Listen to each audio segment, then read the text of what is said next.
Ang Omega, kalasag ng Batangas. Zach Beats. Eman.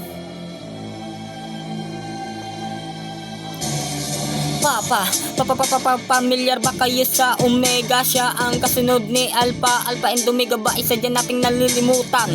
Minsan na hindi na natin tinatatak sa isipan. Okay game, nagsimula siyang mga bastos. Sadyang hindi na rin yan kasi kakaiba sa mundo. Naglaban-laban na rin ang mga malalaking bansa. Yan ay totoo. Sa Biblia nakatala, hindi na rin siyang iba ang sumasagot sa magulang. Yung tiba mga batang nawala na ng pagkalan sa magulang. Dumating na rin ang siyang anak na papatay na magulang. Ang magulang na papatay ng kanyang anak. Sakuna at mga salutay, nararanasan na rin mga baha, bagyo, ulan, lindol, tsunami. Sa ibang bansa apoy na kumakalat na hindi mapigil-pigilan. Pati alagang baboy na piste na nang tuluyan. Di pa ba pruweba maliwanag sa atin to? Minsan may mga ngaral binabaliwala lang natin to. May mga umaabot baliwala lang sa atin.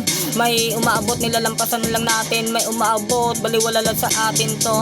Baka bandang huli tayo rin ang siya magsisi hanggat maaga pa kailangan na natin punitin. Makawala sa papel maitim kasalanan na nakakatiyak ka ba na ikaw ay may paninindigan pag dumating na ang 6666.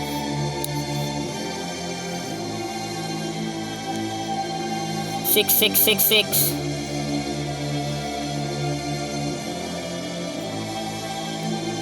6666 ng tuluyan.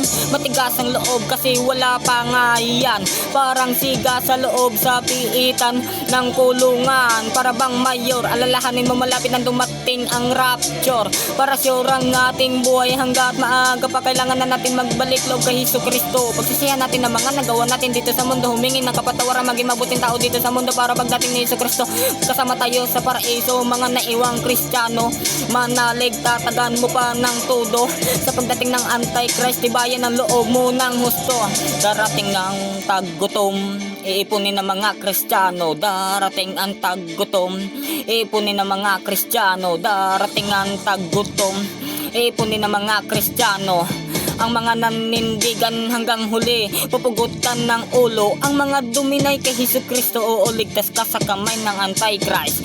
Pero nakahanda na ang kaluluwa mo na matas ka sa impyerno. At kapag nangyari na doon, nagugunawin sa apoy ang mundo. Hindi sa tinatakot ko kayo, ito'y munti kong mensahe. Paalala sa ating lahat sa pagdating ng huling araw.